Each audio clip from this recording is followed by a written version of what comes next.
Johnny Mac with your daily comedy news. Some random topics. Conan O'Brien tweets, "It's a slippery slope from woke M&Ms to same-skittle marriage." He added, "Imagine my anger when I found 2,000 of my old monologues on the Calm app." Did you see that rally over the weekend? Robert F. Kennedy Jr. argued that Anne Frank was better off hiding in an attic during the Holocaust than being alive today. Late Night reacted to that. Trevor Noah said, "Yeah, the man is right. Who could argue? No one ever talks about how good Anne Frank had it. Free room and board all the time in the world of right. Pretty sweet deal if you ask me." I will say, though, crazy is relative, because RFK may be saying wild stuff about the Holocaust, but half the people he's talking to don't even believe the Holocaust happened. They're just standing there like, "Anne Frank? Didn't realize this guy was such a liberal." Jimmy Kimmel tagged in, "Robert obviously never finished the book." And then he segued, "It must have been so disappointing. Some of these whack jobs, they've been expecting to see JFK Jr. come back to life. Instead, they got RFK Jr. It's like going to see the Jackson 5 and only Tito shows up." Late Night also talked about the great slate of NFL games over the weekend. Jimmy Fallon said some people are calling it the greatest playoff weekend of all time. Well, everyone from Buffalo, Green Bay, Tennessee, and Tampa Bay are like, not so much. Tom Brady and the defending champion Tampa Bay Buccaneers were knocked out of the playoffs. Brady's not used to losing. He normally commutes home via parade. It was a weekend of upsets on Saturday. Aaron Rodgers and the Green Bay Packers hosted the 49ers and lost in Green Bay. In other words, Aaron Rodgers failed his at-home test. That's a new spin. I hadn't seen that one. Kimmel, "It's crazy to see Tom Brady. It's like the coyote finally caught the Roadrunner and ate him right there on TV." Aaron Rodgers, you may recall, was caught in a series of lies about his vaccination status earlier in the season. Before the game, he lashed out at President Biden, said we have a fake White House, and a bunch of other stuff befitting a man who's been hit in the head a bunch of times. And Trevor Noah for the win. "Great to hear somebody say he caught it and it not be about Omicron."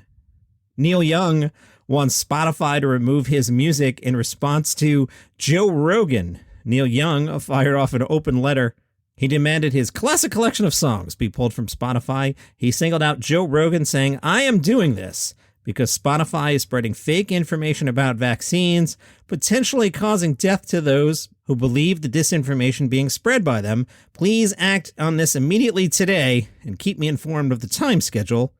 They can have Joe Rogan or Neil Young, not both. We'll see how that shakes out. The Daily Show Twitter account said Neil Young's going to regret it when his monthly Spotify checks for $1.37 stop rolling in. Laura Ingraham was watching Saturday Night Live, apparently, or at least clips. She didn't enjoy Kate McKinnon's impression. So on Monday night, Laura Ingraham broke out her own impression of Kate McKinnon doing Laura Ingraham. Critics were not kind to Laura Ingraham, telling her to stick to propaganda. One person said, "This is more like Paul Gosar doing Kate McKinnon doing Laura Ingraham." Ingraham said, "I like Kate McKinnon doing me because she's kind of fun." She noted the low-hanging fruit provided by Joe Biden and Nancy Pelosi in McKinnon's routine. Ingraham has offered to go on SNL and impersonate Nancy Pelosi for free. So we'll keep an eye on this next one. I saw a video from Jim Breuer. I hadn't found a good recap of it, but I watched the video.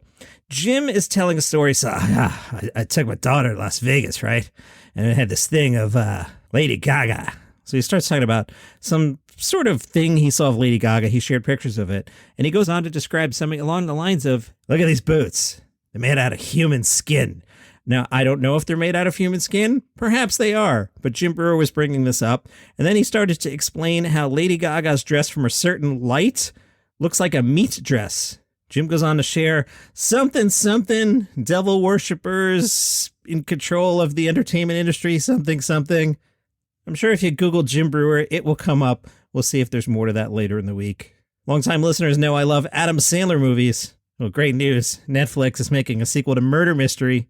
This one will film in Paris and the Caribbean. The AV Club speculates Adam Sandler likes going on vacation. Sure, he'll film a movie and let Netflix pay for his vacation. I believe in that conspiracy theory. Right, Jim Breuer impression? You think Adam Sandler is going to the Caribbean to film a movie? Who do you think's behind that? The devil. I'm sure the Adam Sandler movie will be wonderful, as all his films are. The Rock says he's in a new movie with Chris Evans. Now, right there, don't you want to see it? Like, you tell me Adam Sandler movie, and I'm like, don't want to see it. You tell me Chris Rock, I'm leaving that in. No, Chris Rock's not in this movie. Chris Evans and The Rock, two different people. But if you combine them, they would be Chris Rock, wouldn't they? Yeah. Chris Evans and The Rock are making a movie without Chris Rock. It's a holiday action comedy from Amazon Studios. The description, Red One, which is the title of the film, is a globe-trotting, 4-quadrant action-adventure comedy. I'll come back to that. Imagining a whole new universe to explore within the holiday genre. That's all we know so far. The AV Club speculates, will we see The Rock playing an ultra-buff Santa Claus? It is called Red One. Or maybe it's called Red One, like Air Force One?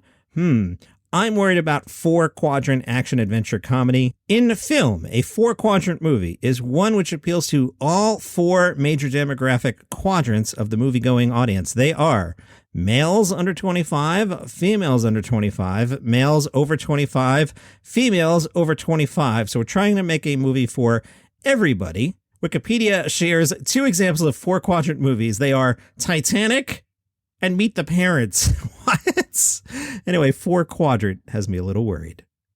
If you like what I do here, you can support the show. Go to buymeacoffee.com/dailycomedynews. It's Wednesday. Normally I go to trivia, but I'm hiding out. I don't want the Omicron.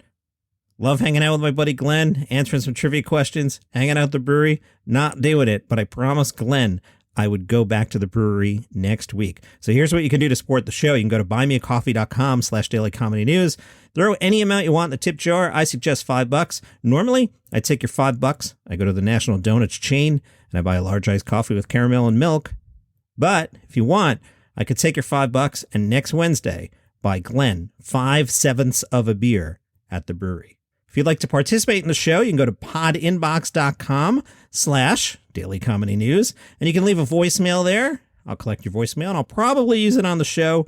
Let's just say something crazy. Like if you go into like a rant, something about Lady Gaga and skin boots and the Illuminati, then I'm not going to play your message. So don't do that. But if you want to like say something about Bob Saget, sure. Happy to play your message. podinbox.com/dailycomedynews.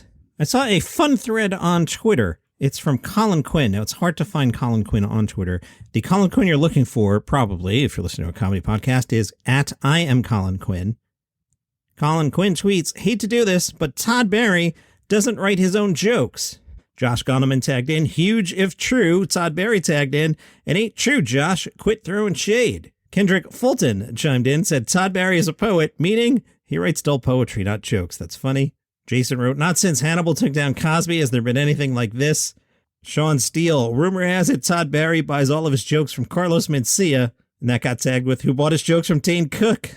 Variety has ordered Survival of the Thickest. What's that? It's an 8-episode scripted comedy starring Michelle Buteau. Michelle will star as Mavis Beaumont, a black plus-size woman navigating life after she finds herself newly single. CBS has renewed a bunch of sitcoms. The Neighborhood. Bob Hart's Abishola will get a 4th season. 4 seasons? That's been on that long already?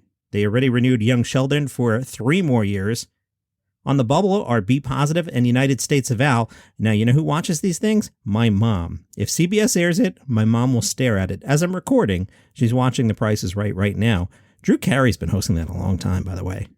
Second City announced a bunch of new shows that'll take place at the Up Comedy Club. Sing Out Second City is a brand new show. It celebrates all things musical, featuring the company's finest and funniest melodies throughout the decades, song-centric sketch comedy, original new works, and musical improv. There's also the Second City's late night date night.